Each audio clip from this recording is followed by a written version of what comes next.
Hello everyone, my name is Jennifer Terri. I make Philippine Travel Updates. In this video, we'll talk about the Bureau of Immigration Modernization Act. So the latest news on that is that the House Committee on Justice last Wednesday, August 24, has approved this proposed modernization of Bureau of Immigration Act. So this act would then replace, if it becomes a law, it would replace the Philippine Immigration Act of 1940, oh my goodness, which is the law that's being applied right now according to the principal author, one of the principal authors of the proposed bill. Our immigration law, which is Commonwealth Act 613, enacted in August 1940, is 82 years old. It is already obsolete. It has ceased to be responsive to present-day conditions and realities. It needs updating to meet present immigration need. What do you guys think? An 82-year-old law. In fact, Senator Bongo, who refiled this bill in the Senate, said it is an outdated law passed during the American regime. Napakatagal, very old. So this is the House bill that was filed in the last Congress, in the 18th Congress. Well, the goal of this proposed bill is to transform the Bureau of Immigration into an investor and tourist-friendly office. Sounds good. Well, Jennifer, would it will affect us? How about the visa upon arrival? How about Balikbayan privilege? Foreigners can usually stay in the country up to 3 years continuously. Would that change? Now, we know that the Philippines is one of the easiest country to enter to. I mean, tell me, what country in the world allows foreigners to stay as a tourist for 3 years continuously? Tell me. I don't know. I don't know any other country who does that, but Philippines makes it quite easy thanks to Executive Order number 408 of then President Carlo P. Garcia.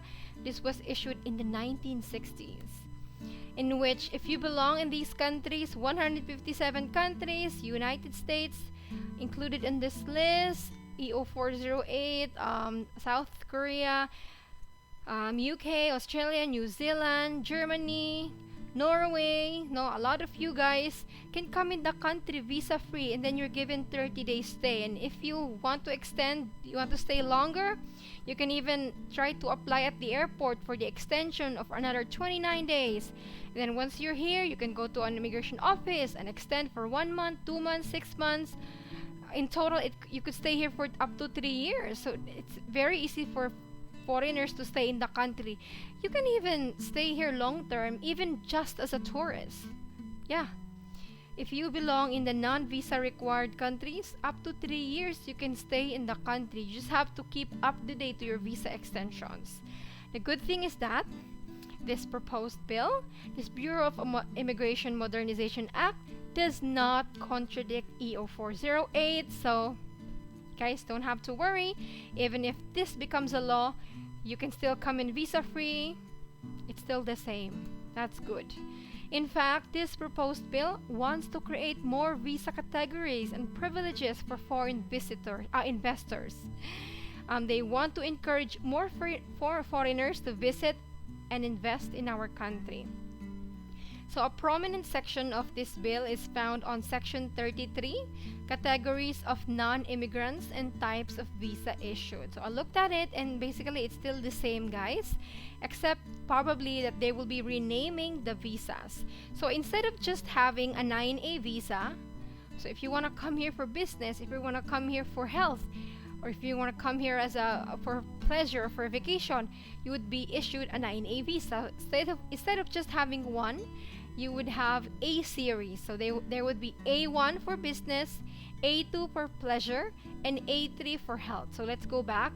A1 visa for business, it means for foreigners who would come to the Philippines to engage in conventions, conferences, consultation, other legitimate activities of a commercial or professional nature, but does not include local employment or labor for hire. So simply you're just coming here to attend a business meeting or event.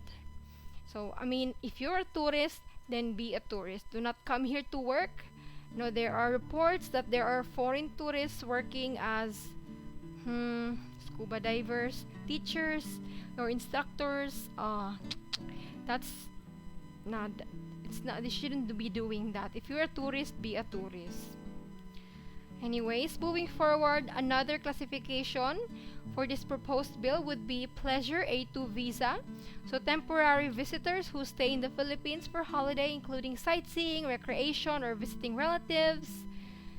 I mean, you can still come in visa-free, or you can apply for a 9A visa, or if this law is approved, an A2 visa. So it's optional, no? Usually, you guys just come in visa-free. I think that's easier.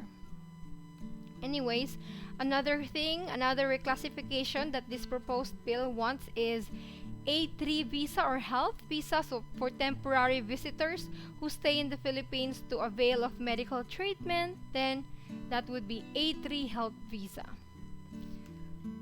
Another thing that this proposed bill wants is to increase the revenue of the Bureau of Immigration.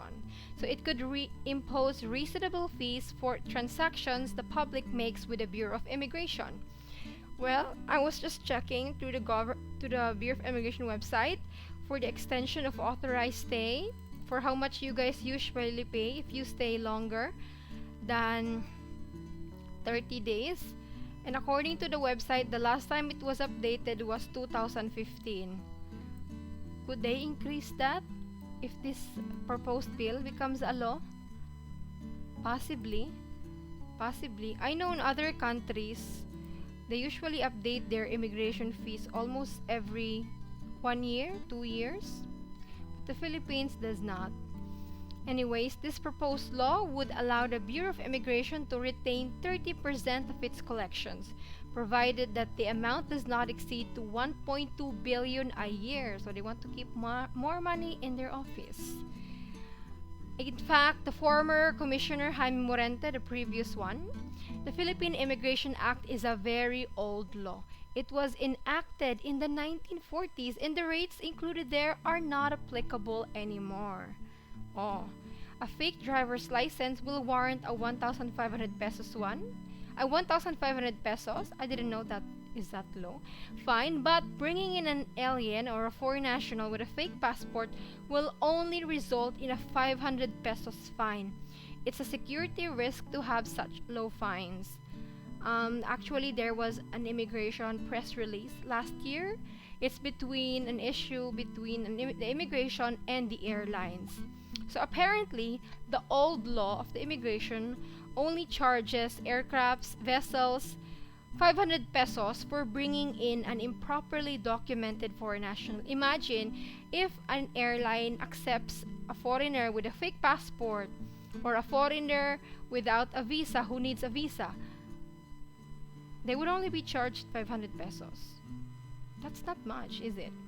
Well, in 1999, the immigration filed for an increase with the DOJ. It was approved, so instead of 500 to 50,000.